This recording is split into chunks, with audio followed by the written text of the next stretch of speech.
But number 8 was the first one that was requested. So this one is suppose g of x equals f of x plus k. Identify a value of k that transforms f into g. So the key thing here, make sure you know which line is f and which line is g. So they are labeled, but sometimes kids count from the wrong one. So here's f and here's g. And we want to know, given this equation, which should look familiar from the 3-3 lesson, that what value of k would make f become the g position. So this, when you see that it's plus k, like outside the parentheses, you should automatically recognize that as movement up or down.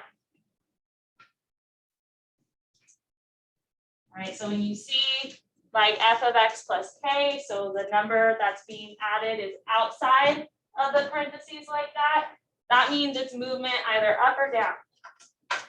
The way that you know if it's up or down is if k is positive, it's moving what direction?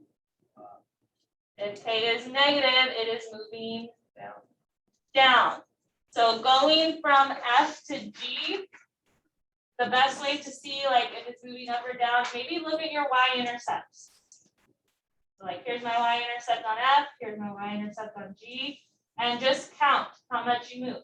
So I moved down 1, 2, 3, 4, and 5. And since it was a downward movement, it's a -5. So that's all you had to do. So my suggestion, count your y-intercepts, make sure that if it says transforming f into g, that you count from f to g. If you counted the opposite way, you would have had a +5, which is not right. Questions there? All right, any others from the test? I think Taylor had her hand up first. Number 4. So Jack works after school. Each day he's paid a set amount plus an hourly wage. Look at the table, choose the linear function Jack can use to find his pay. Let me just see if that's multiple choice or not. All right, on your retake tomorrow, it is not multiple choice. All right, so the way that I show you, make sure you do this tomorrow on your test. It's not multiple choice for this one. But we have learned, we actually did 4 examples in class. It was in like the 3-2 lesson about how to make the equation from a table. So we want our final equation to look like y equals mx plus b, except with function notation, that y is now f of x. But either way, when you write stuff in slope-intercept form, what 2 things are replaced with numbers? M and B. So that's the 2 things I need to identify. The M, what's the formula for that?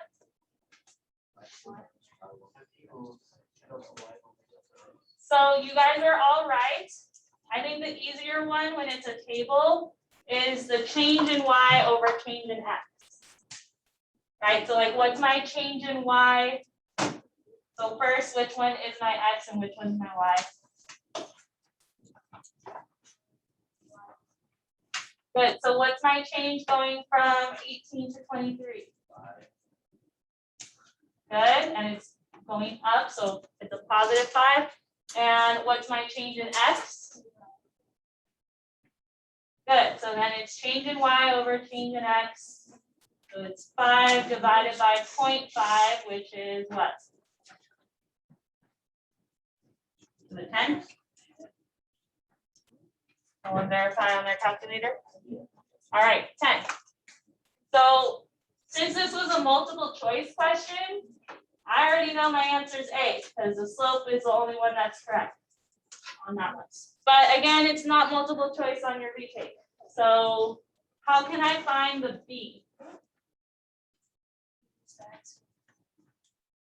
use the X and Y from the table and the M. So plug it into Y equals MX plus B. The M we just figured out is 10. Where can I get an X and a Y from? From the table, which one do you want to use? So using this one, make sure 18 is in the Y spot. 1 is in the X spot. And then bring down that plus B and solve for B. What's 10 times 1? 10. So 10 plus B equal to 18. How do you get the B by itself? Subtract 10 on each side. And then 18 minus 10 is 8. And so that confirms that A is your correct answer.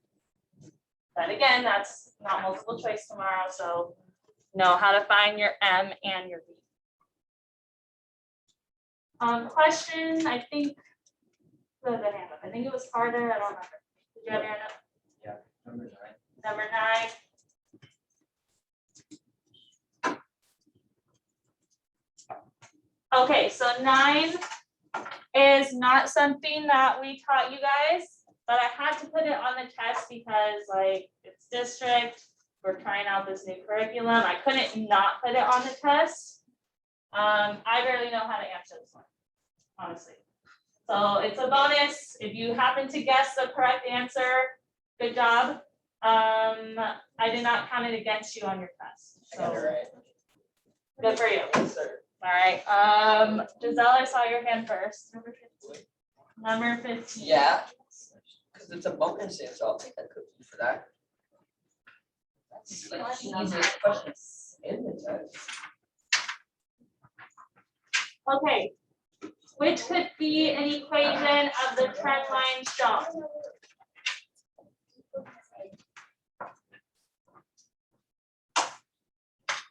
Sorry, let me zoom out so you can kind of see the answer on this.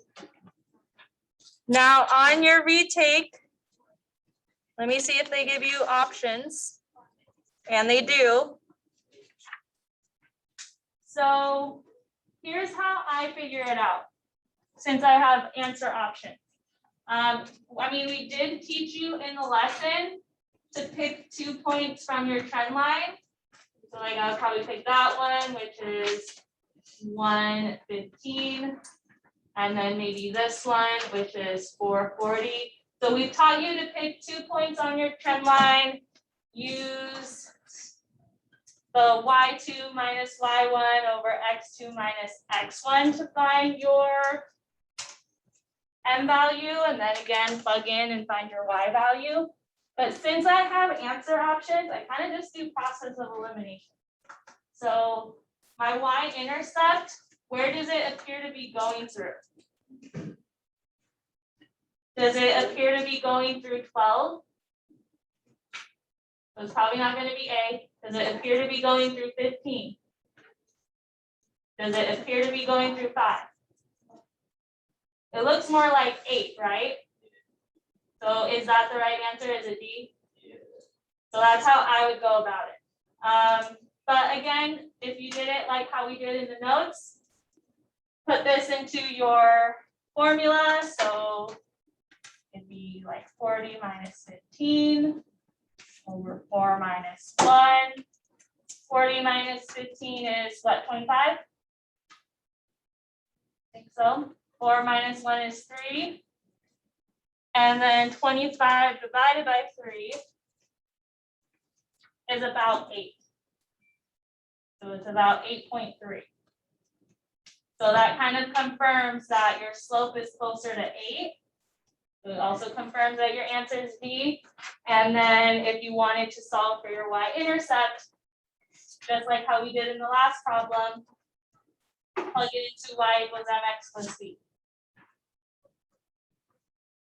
So 8.3 is what we said for m. We can pick the 115 as our xy.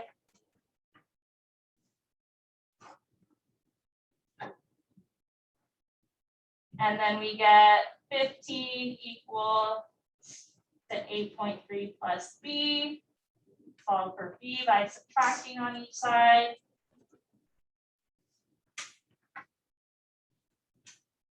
And then we get 15 minus 8.3, which is about 6.7.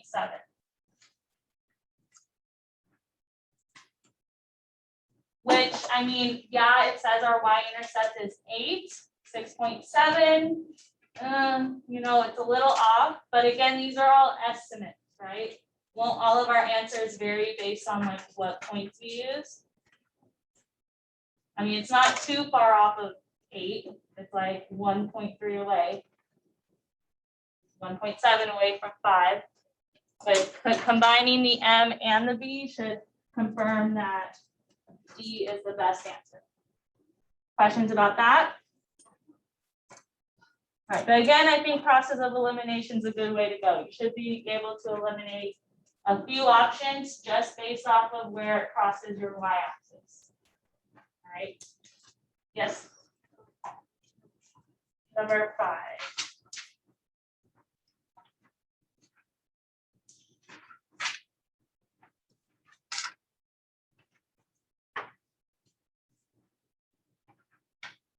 All right, so number 5, Jack works after school.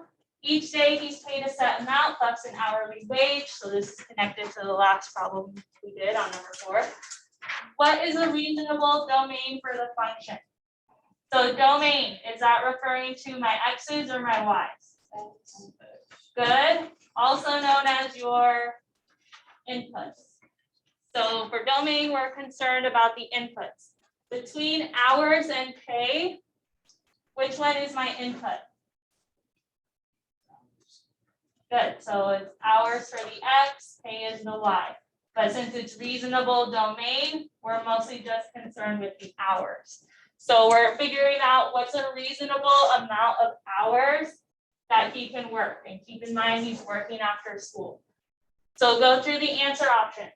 Is it reasonable for him to work from 0 to 6 hours? Yeah. Yep. What about 0 to 24 hours? So because he has school. Good. You can't work 24 hours a day. Hold on. Sorry, I don't know what this is. Oh my gosh. Work 68 days in summer. Okay. Sorry. Do the other options make sense? Would C and D make sense? If Again, unreasonable. Too many hours. It's more reasonable that he works anywhere between 0 to 6 hours after school. Questions there? So this process of elimination, what makes the most sense? it was summertime, you could do 68 hours, 24 hours. Not in one day. Because he's paid a set amount. So like when does that set amount come? Like every time he comes to work? Like, yeah. He's paid a set amount plus an hourly wage. So like those other ones just don't make sense. Maybe that one would be good answer options down here if they were talking about how much he makes. So like a reasonable pay. That's what they were trying to do there, is throw you off, but it's domain. It should be exits, hours. All right, any others from the text? Wait, I'll go to Justin. Number 7. All right, so I'll put that up on Galileo because it doesn't like to show on the PDF version. All right, on Galileo, it shows you the answer. Just pretend it's not there. So it says given f of x equals negative x plus 6 and g of x equals f of x plus 3, write an equation for function g. All right, so really pay attention to where that number that's being added is placed. So is it inside the parentheses or outside of it? So that means we're changing the input. All right, we're adding something to the x. We're adding something to the input. So g of x, which is f of x plus 3. That means I need to copy over what f of x equals. But instead of writing x, I'm replacing it with my new input. So that's what g of x is saying, that for this function, we're putting a new input in. So I'm copying over what f of x is, but instead of writing x, I'm gonna write what's in the parentheses, x plus 3. And then whatever else is left, plus 6. So do you see that I'm just replacing this x with x plus 3 in parentheses? Everyone see that? That's what we're doing. And make sure you put the parentheses. Because what ends up happening, because that's normally -1 times x over here, right? Now it's going to be -1 times x plus 3 in parentheses. Now, when I write linear equations, do I normally leave them like this? No, they normally don't have parentheses. How do I make it go away? Distribute. So this negative, we're going to distribute, which means we're multiplying each of these by -1. What's -1 times x? -x. Good. -1 times 3. -3. Good, and then bring down what was already there, which was the plus 6. All right, again, we don't normally leave our linear equations unsimplified. So it's normally y equals mx plus b. Combine your like terms. Do I have a like term that needs to go with the x? No. Can I combine these constants? Yes. What's -3 plus 6? Positive. +3. And now that it looks more like a linear function, like y equals mx plus b, I'm done. And maybe it was these drop-down boxes that were kind of confusing to you. But that matches this. If it makes you feel better, tomorrow's test, it's just open response. So, practice plugging it in. If it's in the parentheses, plug it in for the x and the other function. Any other questions? Yes? Number 11.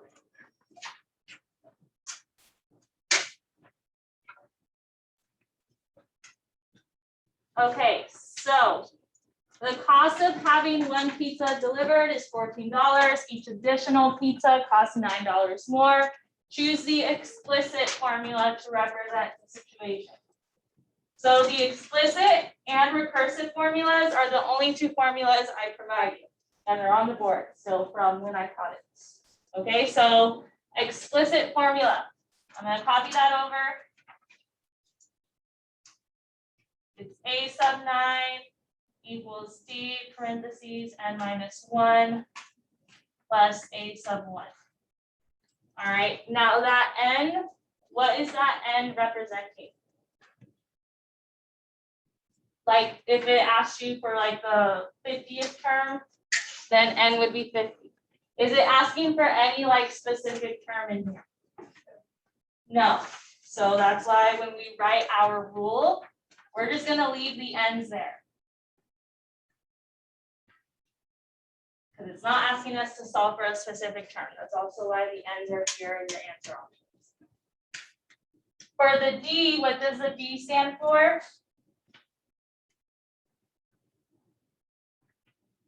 Common difference. I'll probably write that down for number 11. D is for the common difference. In this word problem, what's the common difference? Is it the pizza being delivered for $14 or the additional pizzas costing $9 more? The additional pizzas, because for each additional pizza, it's plus 9, right? So that's our pattern. So the common difference in this problem is 9. All right, again, the n's aren't being replaced with anything, just copy them over. But then we have a sub 1, which stands for what? Your first term in the sequence. So a sub 1 is your first term. What is my first term in this word problem? 14. Because if you're being included in this at all, you have to have bought at least one pizza. So that pizza is $14. That's my first term. Now, do any of my answer options look like this? It does not. A looks close, but it says +1 instead of -1, so it cannot be A. Again, it cannot be D because it should be -1, not +1. But then look at our answer options. Do they have any parentheses in those? No. They look more like y equals mx plus b. So how can I make what I have here look more like this?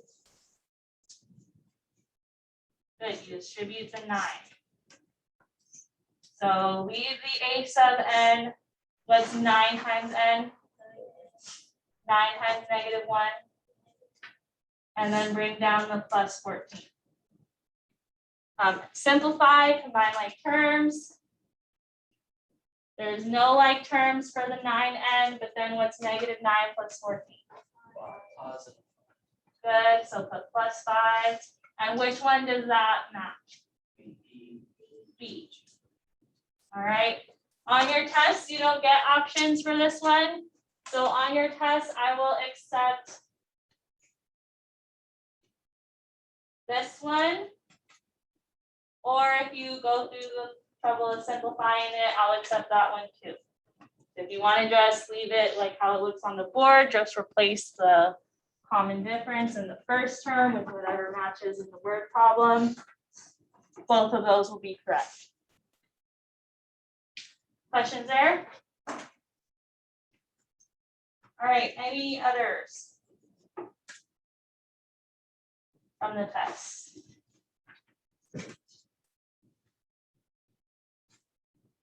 Yes. Sorry, who said that? Number 16? Yes. Okay.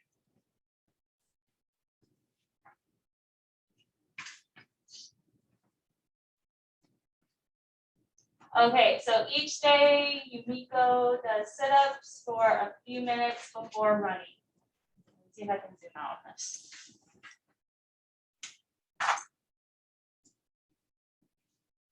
Okay, so he does sit-ups for a few minutes before running. What does the y-intercept represent? So, a few minutes before running. Notice the labels on the graph. It talks about total distance versus total time.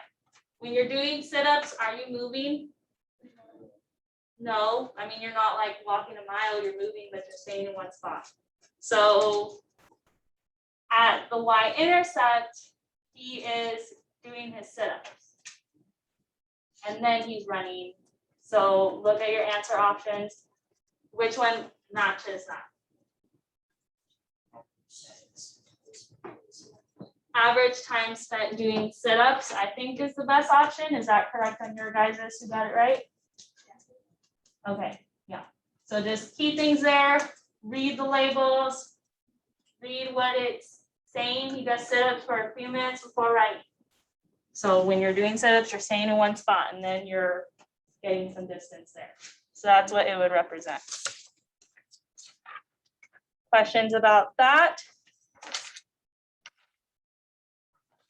All right, Taylor. Number 12.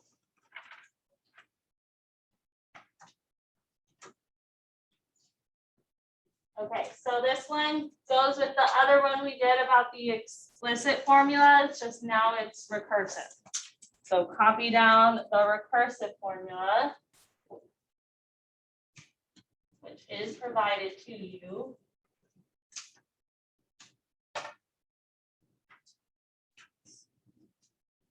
All right, and that's all I have to fill in is for my common difference and my a sub 1. So again, the ends stay there because it just wants you to write a recursive formula for the situation. It doesn't say like find the 100th term or something like that. So it's going to be a sub n equals a sub n minus 1. And what's my common difference in this situation? 9, and it's positive, so put +9. And then I know It looks weird that there's a semicolon there, but just put it in there, 'cause that's how it's given to you. And then it wants you to identify a sub 1, which is what? 14. And which one does that match? Now, this one's not multiple choice tomorrow, but you do have to like look at the board. Remember that you're just replacing the common difference in your first term, and that's it. Giselle, you have your hand up. Number 18. This one will probably be the last one because I have to check your purple papers. So don't put your purple papers away. And then also don't lose them because that's the only thing you get to use tomorrow. All right, so given the trend line, y equals 8x plus 8 represents the minutes y it takes to run x miles. How many minutes will it take him to run 5 miles? So that 5, what is it being plugged into? The x, and it kind of helps you out because it says run x miles. So in the formula that you're given, instead of writing x, I'm going to plug in 5, and I put it in parentheses so that you remember that that's multiplying, right? What's 8 times 5? 40 plus 8, which is 48. So that's what should have been filled in here. Questions about that? All right, I'm going to come by and check your purple paper. So when I walk by,